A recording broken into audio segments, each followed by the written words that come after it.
This is Laura London, and you're listening to Speaking of Jung. Joining us today for episode 46 is Jungian analyst Margaret Klenck. After training with the American Conservatory Theater, Ms. Klenck embarked on a 20-year acting career, appearing on stage, television, and film. Later, she entered the Union Theological Seminary, where she earned a Master of Divinity, and then went on to the C.G. Jung Institute of New York, where she became certified as a Jungian analyst. For 7 years, Ms. Klenck served as president of the Jungian Psychoanalytic Association, where she currently teaches and supervises. She is also an associate member of the Philadelphia Association of Jungian Analysts and represents the JPA on the Executive Council of the International Association for Analytical Psychology. She has lectured and taught both nationally and internationally, including stints as guest lecturer for the Jung Institute of Lithuania and the British Jungian Analytic Association. Ms. Klenck is co-author of The Rest is Silence, Selected Letters of Sigmund Freud and Carl Jung, a staged reading which she has performed at various psychoanalytic institutes and conferences, including the Freud Museum in London in 2015. And she was a participant in 9 conversations, roundtable discussions on the PBS series The Question of God, Sigmund Freud and C.S. Lewis. Her most recent publications include Jung in the Academy and Beyond, the Fordham Lectures 100 Years Later, for which she served as co-editor, and 2 books in which she is a featured interviewee, Visible Mind, Movies, Modernity, and the Unconscious by Jungian analyst Christopher Hauck, and There's a Mystery There, The Primal Vision of Maurice Sendak by the journalist Jonathan Cott. This month, Ms. Klenck presented at the annual Jung on the Hudson conference in upstate New York. Her presentation, Analysis as Self-Portraiture, and her workshop on self-portraits are the subjects of our talk today. This interview is being recorded on Monday, July 15th, 2019, through the magic of Skype. Hi, Margaret. Hi, Laura. Thanks so much for joining us today. Well, thanks for having me. Oh, you're very welcome. You are actually in upstate New York right now. I am. I'm in Rhinebeck, New York. I finished the lecture about an hour ago, so it's still humming around my ears. Well, tell us a little bit about this conference. Now, this is held every year in Rhinebeck, and there are several analysts who do presentations, and it's all week long, right? Yes, it's. They usually pick a theme. This year, it's about authenticity and self and persona, and then they invite 5 or 6 analysts of various stripes, and we all give papers and then run workshops. One of the things that's terrific about it is that the participants, are from all across the country. They're people, some of them are analysts, some of them are therapists, some of them are teachers, some of them are lawyers, some of them are, from all walks of life, all ages and stages, but they've all been affected by Jung in some way. They've all been drawn to Jung. They've all have remarkable stories of the impact of Jungian thought and process in their lives. So they're really keen to hear from analysts. They're really keen to talk about this stuff, and it's unlike a professional conference where you're sort of building a reputation. This is a really joyful depth exploration for a week with people. Well, now that's really good to hear, because just as an aside, I would like to say that I get email from people kind of all over the world because of this podcast. I'm going on 4 years now, and listeners are finding it all the time. And so it's new to them, and they'll tell me that they just binged all the episodes. And wonderful. Yeah. And I had a young man write to me this week who is he's studying psychology, and he's interested in going further in his studies. And he said that he asked me for advice on where to go, because he said that Jung is frowned upon in the academic community that he's involved with. And I guess I was surprised to hear that, because I thought, still, really? Yeah. No, it's dreadful. It goes all the way back to the Freud-Jung split and the I'll call it prejudice, the anger, the jealousy of the coterie around Freud of Jung, because Freud called Jung his son and heir. They were inseparable. He really saw Jung as the face of psychoanalysis going forward, and then after 6 years they couldn't go forward. They tried, and they really had too many disagreements, and it fell apart. And so Jung became the bad guy. And when most of the doctors in America, the psychiatrists, were Freudian. Right. So they basically, I don't mean to blame them, but this was part of the movement. They kind of blackballed Jung in America in particular. And it just hasn't recovered. It's hard because it's not systematic the way Freud is, Yeah. Jung's so far-reaching. He has so many irons in the fire, so many balls in the air, that it's not a systematic process reading Jung. There is a system, and there is a method, and it's a clinical method. That's what people don't understand, that for all of Jung's wanderings into metaphysics and alchemy and so on, it's a clinical method that Jungians use. It's just as clinical as anybody else's. But it's really a shame. It is such a shame that he's still regarded as a renegade, or, Winnicott's terrible description of the suspicion that Jung was schizophrenic because of the Red Book, which is absurd. I mean, it's just absurd. And then, of course, there's the whole misunderstanding about Jung's work during the war, trying to keep the European Psychoanalytic Association going, that got him into so much trouble because he was dealing with the German government. And there's so many reasons why this is still a prejudice, but it's a prejudice. And do you see it changing? Do you see the work that analysts are doing today, or even something like this podcast and my presence on Twitter with sharing the work of analysts today? Do you see that as helping to change that? Absolutely. I think we have to take every opportunity, and what you're doing is so beautiful because you're assuming that it's good work. You're assuming that it's good news. And people don't have to, they can just listen. They can get it. They can eat the good food. I think the podcast, collaborative conferences, so we're not just Jungians talking to Jungians and Freudians talking to Freudians and other groups talking to other groups, that we start talking to each other so that we can understand that we're all talking with just hands on the same elephant. It's just different ways of looking at it. The other thing is, I just will put in a plug for the International Association of Analytical Psychology, which is the IAP, the big international organization. We are starting to foster lots and lots of congresses and conferences in universities, in collaboration with universities, so that we are bringing Jung back into the university, and then the university can get a taste of what is really going on. Okay.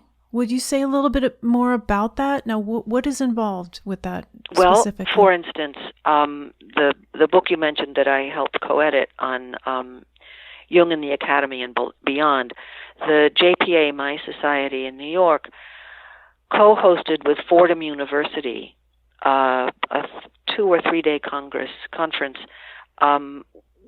at the 100th anniversary of Jung coming to give lectures at Fordham, because Jung was brought to Fordham to give lectures, right? And that was 1913. So we did a conference where we had people from Fordham and Jungians talking, giving papers, talking to each other, looking at the history, looking at where this was when it was still popular. We still have a relationship with Fordham, and we got to publish the book because of Fordham, because of the Emperor of Fordham. So Vilnius, the conference we had in Vilnius University, we could use their facilities, and their students came and their faculty came. So it's not one person trying to get a course on Jung at the university. If we can bring the work in terms of a conference, we start having collaboration, which gives both sides more prestige. I helped organize a conference at Yale, for instance, a couple of years ago. So it's getting back.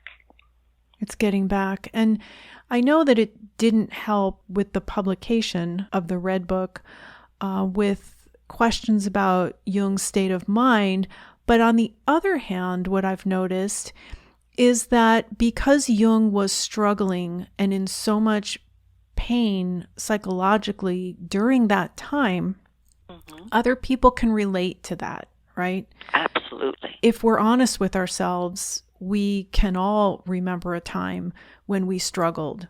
And he did so I don't want to say openly, because I think he kept that to himself. He kept it pretty quiet, Yeah, but he did something with his struggle and with his pain, right? His active I would imagination. say that, absolutely. He did something essential. And it's a model for us. Not that we're going to write our own, not that we have to follow anything that he understood about himself. That's personal. But the model of going deep in active imagination, encountering those inner figures, believing in them, working with them, and coming back up to the surface and thinking about it is the model of that everybody can use. I think the Red Book really opened the thing up. Yeah. People couldn't get enough of the Red Book. It's still being translated and published. They can't get over it at the publishing company. And people talk about it all the time. So yes, it made some people went, see, he was crazy, but more people are saying, no, that's real. That's a way to understand oneself. And how brave he was, because he was extraordinarily brave. Yes. The courage it took to do that without a whole theory underneath him, Right, he didn't have a Jung. He didn't have a Jung, no. And he no longer had a Freud. Because it happened he started really descending after the break with Freud. But I think that the way that it is seen as Jung was schizophrenic, Jung was losing his mind, he was having a psychotic break, which I don't see it that way at all, is a reflection of the way we treat mental illness. I don't like to use that term, or mental health in this country, instead of looking at it as, okay, what's happening here? What's going on here? How do we move forward? What's psyche trying to tell us? All the things we do. Yeah, all the things we do in analysis. Instead, the way that mental health is looked at in our society is it's pathologized, right? It's treated with medication. So we never get to the underlying issues. We just treat the symptoms or lock people up. So maybe the Red Book is helping us see that this is all of us. I think so. I think that would be great if it was helping in that way, because it is all of us. We all have stuff to go in and gather up. We all have terrifying pieces. We all have to take our sense of self and put it next to the way we've developed our personas, our cultural identities, our family pressures on us, the way we're supposed to be, all the shoulds. We all have that stuff that isn't necessarily our true self. And it requires a descent. It requires the courage to go in and encounter oneself deeply, and then come back up and put that into some form, some narrative that you can hold on to it. Mm-hmm. And that's not necessarily a safe thing to do on one's own, right? Well, it isn't. It isn't safe if you don't have things to ground you in your life. Mm-hmm. It doesn't mean you have to be an analyst, although I would highly recommend it, of course. But as long as you have, I mean, Jung had a wife and children, and he still saw his patients, and he was a respected doctor in, conservative Switzerland. I mean, he had a lot of things to hold on to when he was going through all that. So it's not safe if you have nothing, no tether, no anchor. But then at the same time, so you can't just sort of go off, right? Because you won't maybe not be able to find yourself back. But the other thing to say about it is that there's that great quote from Narnia where one of the kids asks Mr. and Mrs. Beaver if Aslan is safe. I don't know if this is a reference anybody's going to know, but I'll tell the story anyway. Aslan's the great lion in the story in Narnia, Lion, Witch, and the Wardrobe, and the Mrs. Beaver says, "Oh no, dear, the lion Aslan's not safe, but he's good." And I would say it's not safe. I mean, you can get hurt. Yeah. But it's the kind of suffering that is productive. It's the kind of suffering where you can bring up the gold. It's kind of alchemical suffering. It has suffering with meaning. And it can be scary, but it's good scary, if that made any sense at all. Does that make any sense at all? Yes, okay. It did to me. I've been there. And I also want to say, because one of the things I hear the most from people is they don't have anybody to talk to about these sorts of things with. And they can't talk to their family, and they can't talk to their coworkers, and they can't talk to their friends about these things because they always say to me, they're going to think I'm nuts. Yeah, which, on the one hand is terribly sad. And on the other hand, it is, well, I should say it this way, not only is that sad, but it's not really true because everybody's got this stuff. Right. They're just not owning it. So oftentimes you get pushback from somebody because they recognize themselves in your quest for a true self, and they're just too scared, which doesn't make it any easier. But it's not because you're crazy. It's because you're questing for your true self and a relationship to your true self. And that's our human nature. Jung talks about the urge to individuate is in everybody. It's just scary. And so one of the things I recommend to people, and I would recommend to people who you're talking about now, is to try to find a good medium, whether it's you're writing songs or you're writing poetry or you're drawing. I did a whole lecture day on self-portraiture.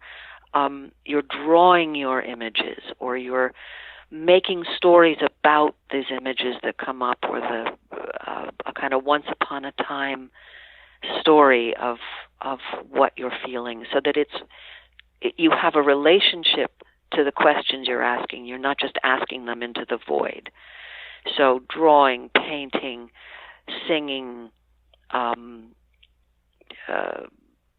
poetry, something where after you've done the deep work, you can close the book or put the violin away, or and get back into life and go make dinner. Did you know what I mean? Yes, exactly. And it's very important not to just say, listen, nobody will understand this, so I won't do it. That's not okay either. You will understand it. And the more you can start to understand it, and you have a conversation between your ego and yourself, and you have a conversation with your inner characters, and your dreams, you will start to understand, and then that will be reflected in the way you are in the world, and you will start meeting people who understand you. Yes. It's a little like the ugly duckling story, you know. He tried and tried and tried to fit in, but he didn't know he wasn't a duck. He was actually a swan. Yes. And once he understood that, he found his people, so to speak. Yes. So don't give up, I would say, to the people who feel they're isolated and nobody's going to get it. Put it into a medium.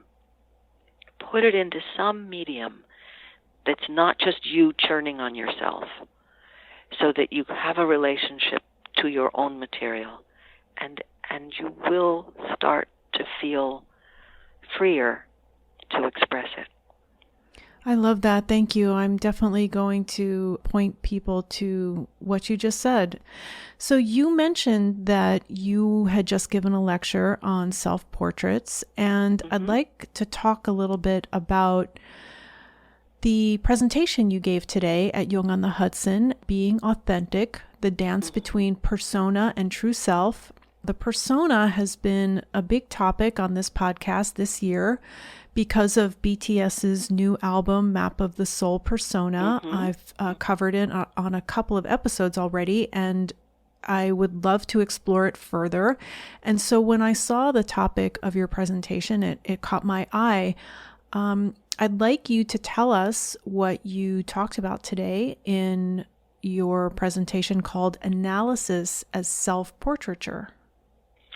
Okay, I'll give you a sort of cliff note of Okay. it. The idea, I did two things. I looked at self-portraits as a particular kind of portrait in the history of portrait, a little bit of art history. And I mentioned that you can tell a self-portrait from a portrait because there's an intensity in the eyes, a questioning.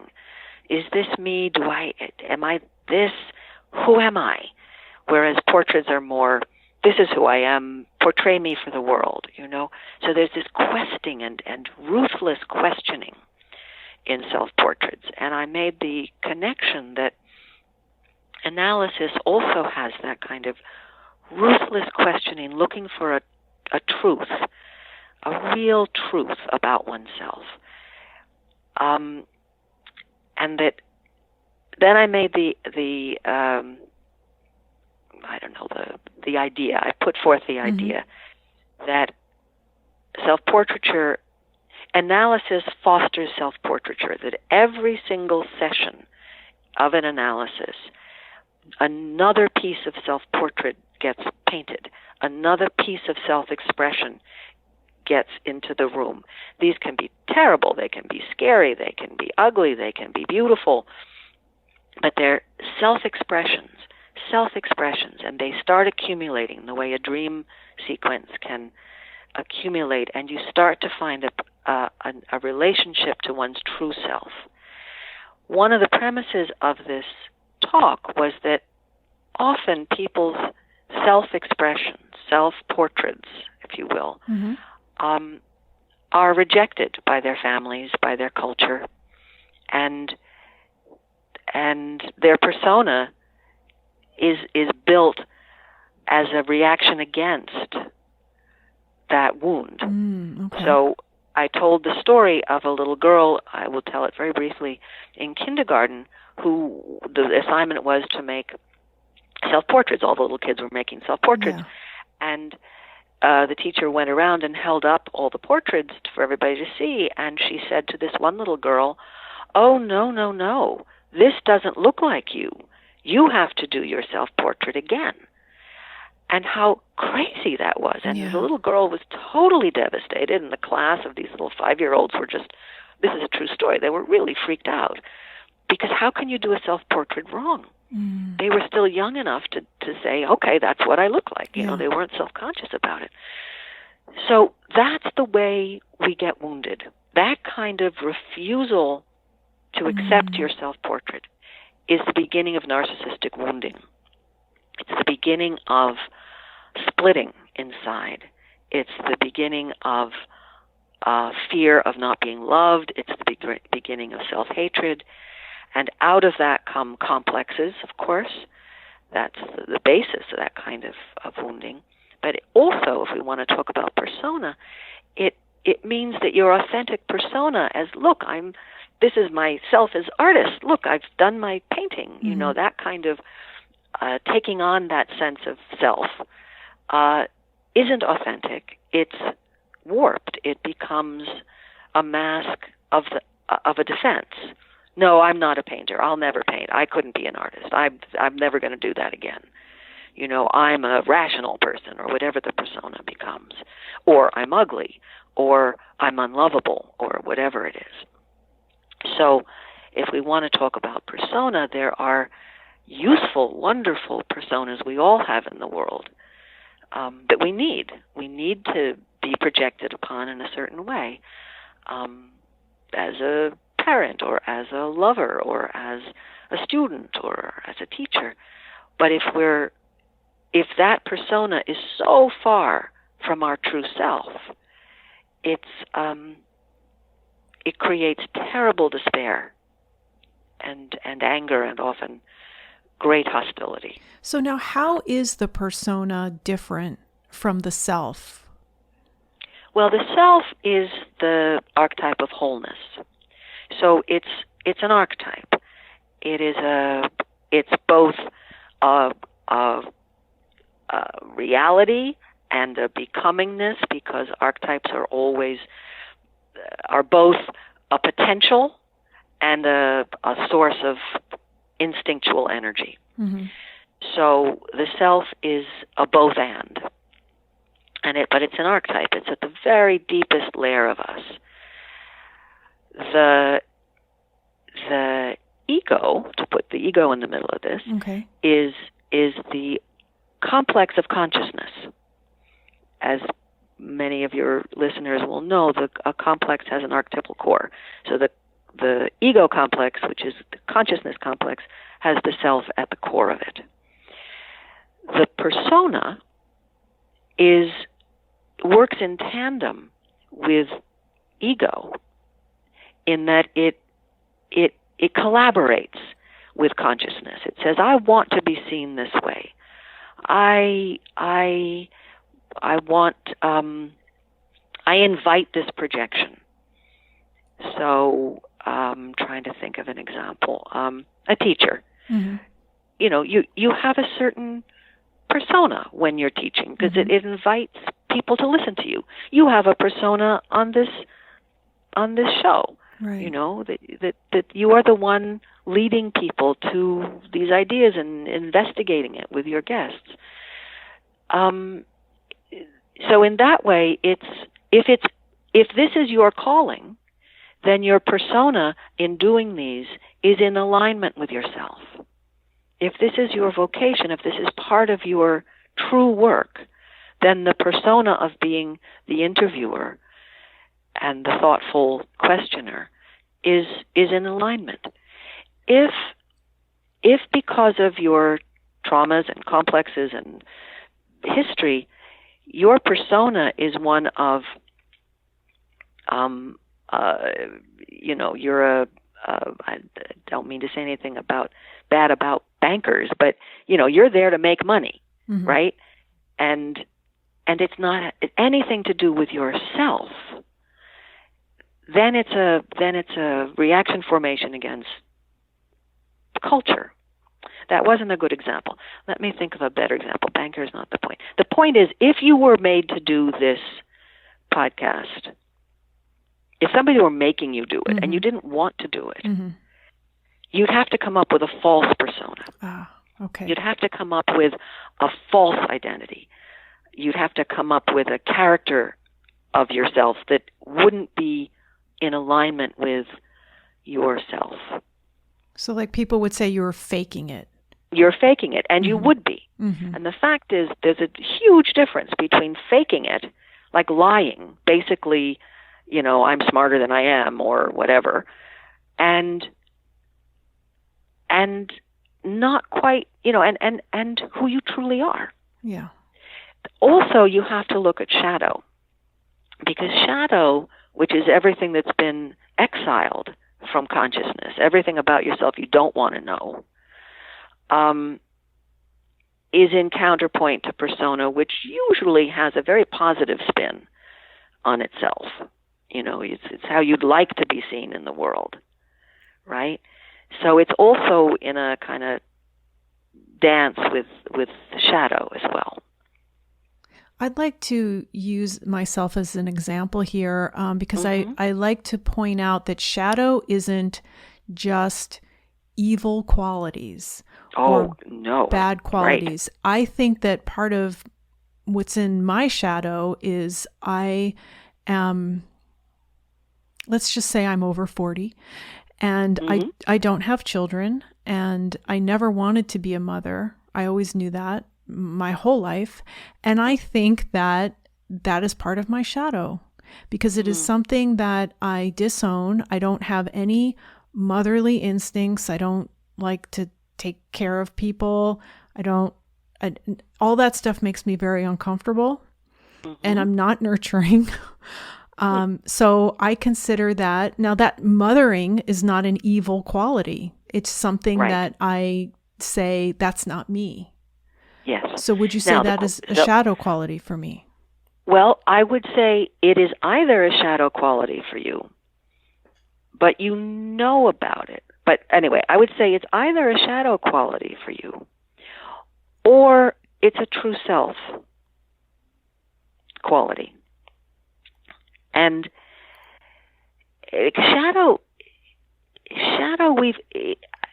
my experience of shadow is that we're not so conscious of it. It's something that's been cast out of consciousness, and we don't even know about it anymore. So even if we've done work on it in analysis, if we've uncovered it? That's right. And then, then it's not sort of active shadow anymore. It's not going to come up and bonk you on the head. Okay. So you are completely right. It is shadow material for you, but you've done the work on it. And therefore, when you do the work on shadow material and you integrate the shadow material, it becomes true self. I see. Because you're owning your relationship to it. Right? Yeah. It doesn't keep coming up and you don't find yourself, I'm assuming, being hostile to people walking down the street with baby carriages. Well, it did. I was that way. Well, that would be shadow. That's really shadow. Yeah, right. And so that's when I realized, okay, I need to take a look at this because, why am I having these reactions to women with children and children and all these moms, these groups of moms, why is it triggering me? Yes, that's it. So that's perfect example of shadow. And you're so right to lift up. It's not bad qualities. It's just qualities that have been exiled, right? So somebody who is raised in a family where the mother is very envious and the daughters aren't allowed to be beautiful, their beauty goes into shadow. They don't know how beautiful they are, for instance. But your example is exactly right. Exactly right. And I think people shouldn't be afraid, therefore, of it's not just, I've got a bank robber in my soul. It's much more subtle than that. So you also did a workshop on self-portraits, and I was wondering if you would tell us what that involved. And that was today as well, right? Well, actually, the workshop is tomorrow. It's tomorrow. Okay. So what I'm going to have people do is we've got 2 hours with a break. So I'm going to have them, and they're very nervous about this because everybody gets so nervous about drawing. They know about it then. They know about it. But so these were the people in your presentation, and you told them tomorrow, is the workshop. Yeah. So they know to come, to bring any art supplies they have, and if they want to bring a little mirror or something. But you don't need a mirror to do a self-portrait. Anyway, they're going to do portraits. I'm going to ask them to do 3. First of all, I'm going to do a bunch of relaxation, bopping balloons around and getting everybody sort of in a spontaneous feeling, so they're not so scared. And then I'm going to ask them to do 3 self-portraits, one immediate of right now, and the other two of other times in their lives. One of them as a young person. Mm-hmm. And then we're going to talk about that experience. And for the second half, I'm going to ask them to pick one of those and do like a series of self-portraits around that time, whatever it is, so that they can get both the experience of it, but also to do, as I realize now, what I was advising your listeners to do, which is to start building tools and self-exercises to not interrogate oneself, but to question oneself, to encourage oneself, to foster curiosity as opposed to fear. So that my hope is that after this workshop, they'll have a way of sitting themselves down and drawing themselves and seeing what's there today. I told them today, and I'll tell you, your listeners, that for a couple of years, I would, once I got to work, I'd get to work early at my office, Mm-hmm. about 15 minutes early, and I would just draw a self-portrait, just spontaneously, whatever was up. It could have been a dream image from the previous night. It could be just a feeling. It could be whatever. It just took a couple of strokes across the page with a red crayon. Okay. And then I would close it down and close the book and go to work. And the next day I would do it again. And at the end of a few weeks and a few months, I had a real journal of images, spontaneous images of me and myself each morning. It was so helpful. Yeah. It was nonverbal. It was I didn't have to analyze it, but it was so illuminating about, as the colors would switch, I would be in a blue period or a pink period, I would be focusing on my eyes, or I'd be focusing on my feet, or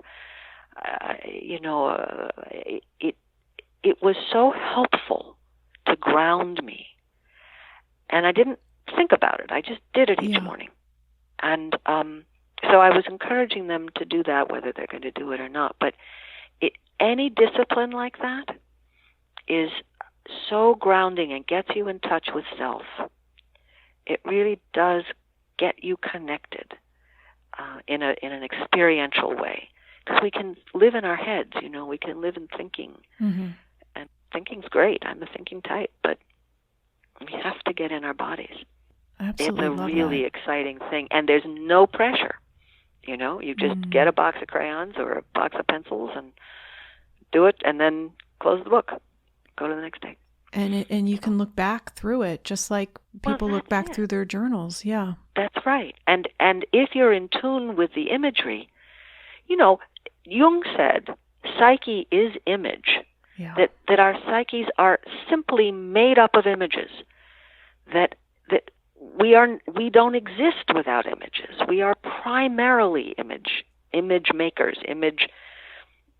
Language is image. Everything's image. Hillman says, stick to the image. That's what we do. So yeah, you have a whole book of images. You don't need to convert those into language.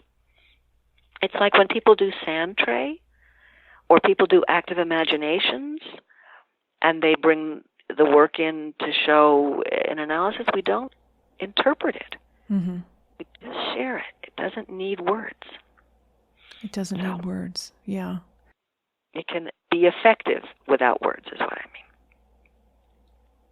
In the description for your presentation, you mentioned that sometimes, or actually often, people fall into depression or anxiety because their sense of self no longer seems real, accurate, or trustworthy. Mm-hmm. So is that what you were talking about before, about this false persona? Yeah.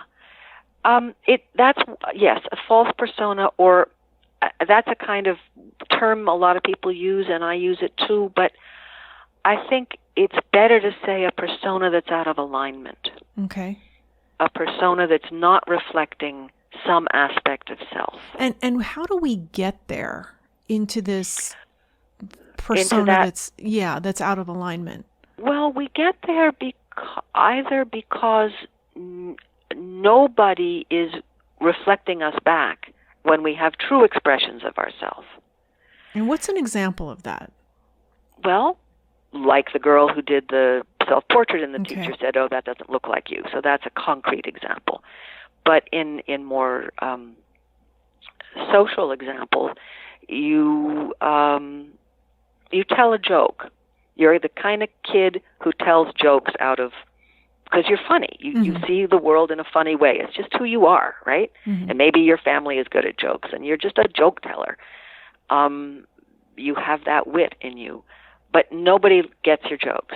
The kids around you, your schoolmates, are just they're not getting it. And after a while, you stop telling jokes, right? You stop expressing yourself in your own sort of inimical way, and the persona that comes across, you might develop quite a contrary persona, a very glum person, or a sort of Eeyore person, or a that's not funny, or very critical person. Mm-hmm. So it's a complex, of course, but personas are related. These false personas are related to complexes. That's another way to say it. Mm-hmm. So you get a persona, and people say, "Oh, he's such a stick in the mud," when actually his true self is a wonderful, jokey, light, trickstery kind of character, but he's been so rejected that it goes into shadow. Mm-hmm. And so that would be a false persona. People who are lying about themselves. They're lying about their sexual orientation. They're lying about their economic situation. They're lying about their intellectual, what they think of as supposed to be their intellectual prowess. They're liars, They're lying that they're in happy relationships. And they built a life around those lies. Those are false personas. And we get there because of the lack of reflection, the lack of validation from other people. Yes, the lack of acceptance of your original self-portrait, of your original sense of self that you offer to the world. You offer, this is who I am to the world. And if it's not loved, if it's not seen, if it's not respected, you're going to pull it back. You're not going to keep offering it. So my question is, does this necessarily have to start in childhood? No. Or does it typically start in childhood, or no? No. I mean, it typically starts in childhood, but complexes start in childhood. Mm-hmm. So I would say, a persona, a sort of false self in a Winnicottian sense, false persona, or a persona that's very far from self, is the result of complexes that don't let you be your true self. Okay. So if this is a common thing, you're the extrovert in a family of introverts. So by the time you're, 6, you're completely confused. Okay. You're completely confused. You have no way of being yourself. Everybody's criticizing you. The family complex means that you're just totally left-footed, and your persona is going to be trying like crazy to adapt to the family complex, to the family typology. And you just can't win. You mean to get along, to fit in? To get along, to fit in, to be loved. Mm-hmm. This is about love, right? This is about, this little girl wanted to redo her self-portrait because she wanted to be loved. Okay. She wasn't loved in her first self-portrait. Mm-hmm. This happens because we feel unloved, we feel unsafe, we feel that the culture and the collective want certain things, all the shoulds. You should be thin, you should be smart, you shouldn't be fragile, you shouldn't be needy, you shouldn't be too much, you're, all those things that society says, right? Mm-hmm. We're always in a dance with being part of our societies, wanting to be part of our societies and our cultures. There's really important things about being part of your culture. And dancing, the other side of it is, but that's not expressing my true self. And I'm so afraid that if I express my true self, I'll be rejected. So what I'm hearing here is that this is the thought that just keeps coming to me while we've been talking, is that we need to accept each other as we are, right? Mm-hmm. And accept our differences. Yes. Yes. And encourage. One of the ways we do that, because I totally agree, one of the ways we do that is to listen more than speaking. Mm. Because if we're really listening to each other and questioning with that deep curiosity that one has in self-portraiture and in analysis, but that deep curiosity, like, well, who are you? It means that they're free to start expressing it. And then we can be free to start expressing ourselves. Mm-hmm. I think one of the first keys in accepting everybody as who they are Mm-hmm. is to listen to them. Yeah. Because we're all projecting all the time. And we're all casting our shadows on everybody and judging all the time. Mm-hmm. And one of the first steps is to simply ask questions and listen to the answers. And let yourself be surprised, and then it's much easier to accept somebody else's story. Do you know what I mean? Yeah, and that makes a lot of sense. And when I find myself looking at somebody sideways or starting to judge them, I'm not always successful, but I try to tell myself, that's me too. Yes. Whoever that person it's is. So hard, though. It is hard, but with practice, it does get easier.